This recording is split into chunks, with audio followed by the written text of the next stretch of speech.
back in the studio here on Wednesday night, a little after 8 o'clock. We put this up a little bit later in the night on Wednesday. Of course, ISMA and MSS were in action this weekend. One of the more popular races on the tour, the Hy Miler Nationals at Sandusky Speedway. One of the guys who was a winner on Friday night, finished second, led some laps on Saturday, joins us now. He's the driver of the Ketchup and Mustard Special. Mike McVetta is down in Medina, Ohio, about an hour south of there. Mike, how are we doing today? Doing great, Doug. How are you? Doing well, getting better. So must have been fun, first and second. I'm sure you wanted to get that on both days, but still sounds like it was a pretty good weekend.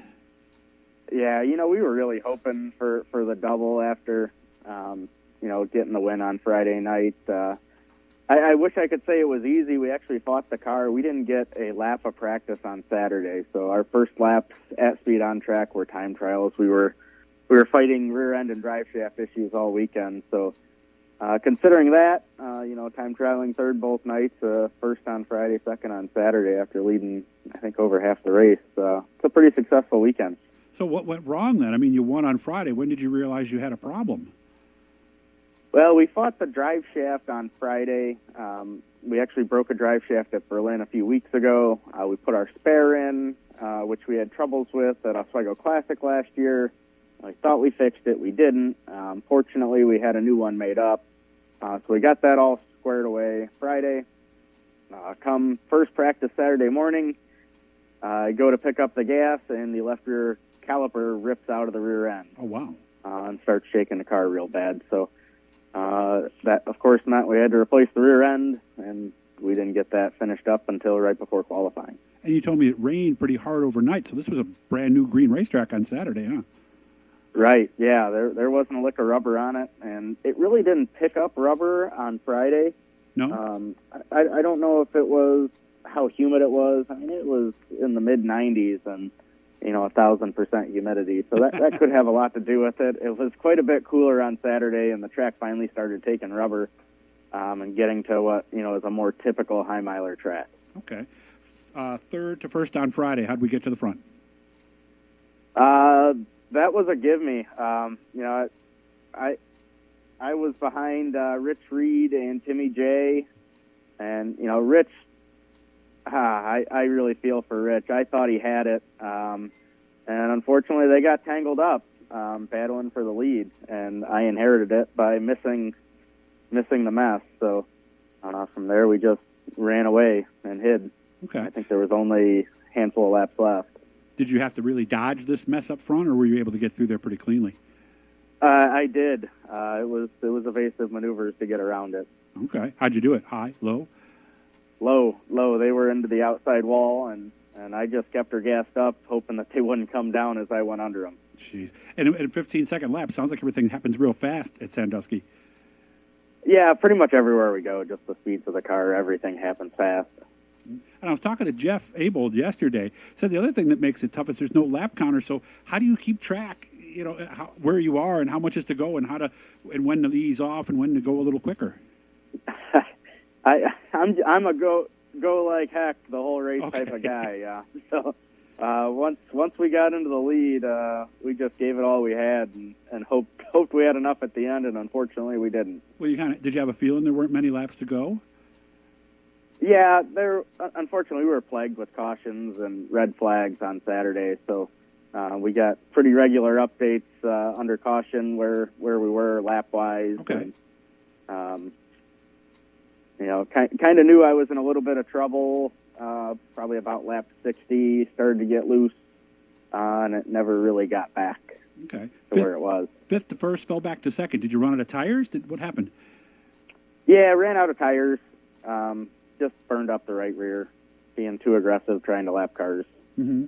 Well, I mean, when you get to them, and there's no passing flags, so you don't know where second place is either. So I guess, like you said, you got to go, but then that can end up being the problem. Right. I've been doing quite a bit of, USAC Silver Crown racing where you got a radio where you can, get around those situations and know where everybody else is around you. But, without a passing flag, that makes, the lap car doesn't know whether you're racing them for position or racing them to lap them. So they're doing everything they can to keep behind you, and you're trying everything you can to get around them just in case somebody's on your bumper. So did you get stuck behind a slower car? Is that how it happened, how you lost the lead? No. That's how I burned up the right rear. It was shortly after a restart.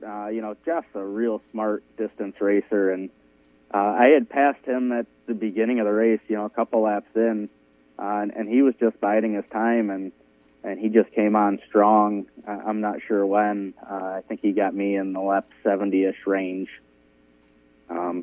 And he just drove around the outside of me. There was nothing I could do about it. He told me there was a long caution late, like with 17 to go. He told me what was going through his head. What was going through yours as you were sitting there trying to figure out if you could get by him or not?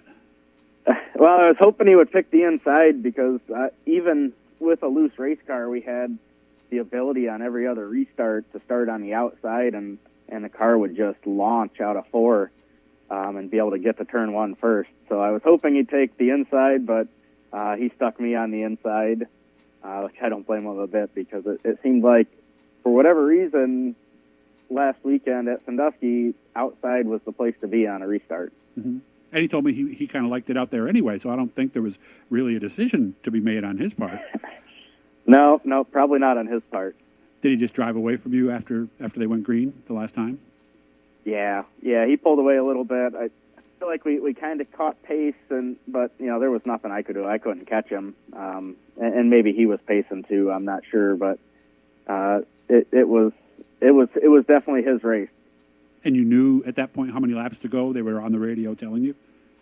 Right, yeah. On caution, they'll let us know how many laps to go, and I think it was 17 to go. We had the last caution. That's what he told me. Now, were you holding on for a second at that point? Were you kind of looking over your shoulders a little bit? I was giving that car everything I had, trying to make it as wide as possible. I didn't see any wheels, but I'm not sure if anybody was close. I haven't seen any videos yet of the race to know. So where did it hurt you more, on entrance or exit with that right rear going away?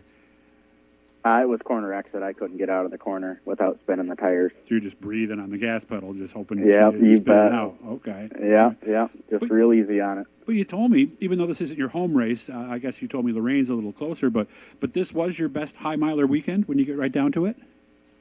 Yeah, we won the 100-lapper a couple of years ago. We missed Friday night. Prior to that, our success had been a couple third places back in, I think, 2015 or 16. We've had the monkey on our back for years at the Hy Miler, so it was nice to knock that sucker off and have a really solid weekend. Well, at least we won on Friday now. We won on Saturday. We just got to put it together in the same weekend, and we'll be all set, right?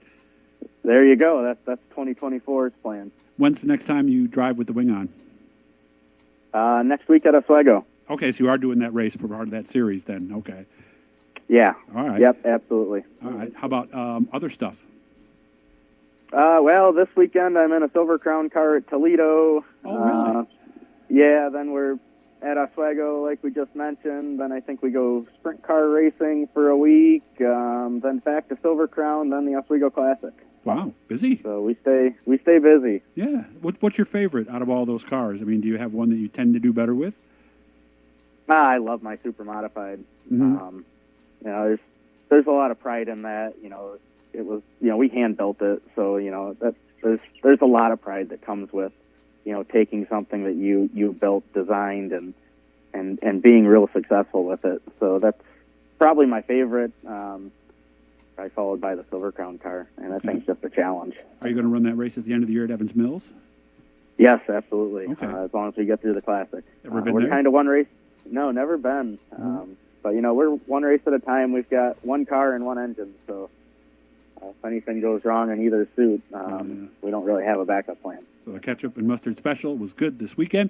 Lots of things coming up, so look for him at Toledo this weekend with the Silver Crown Series. And man, time went so fast here. It was really nice catching up with you again, and hopefully I'll get a chance to see you in person here before the season's over. Yeah, that sounds great. Be good to see you, Doug. You too, man. Take care. Good luck this weekend in Toledo, okay? All right. Thank you, sir. Hit the like, subscribe, send me a message in the comments. We're easing back into things a little bit here, so look for some more stuff here soon, and I'll do one in the next few days where I tell you what happened and all that. So good to see all of you. Great to be back on the air again, and you guys take care. Have a great weekend.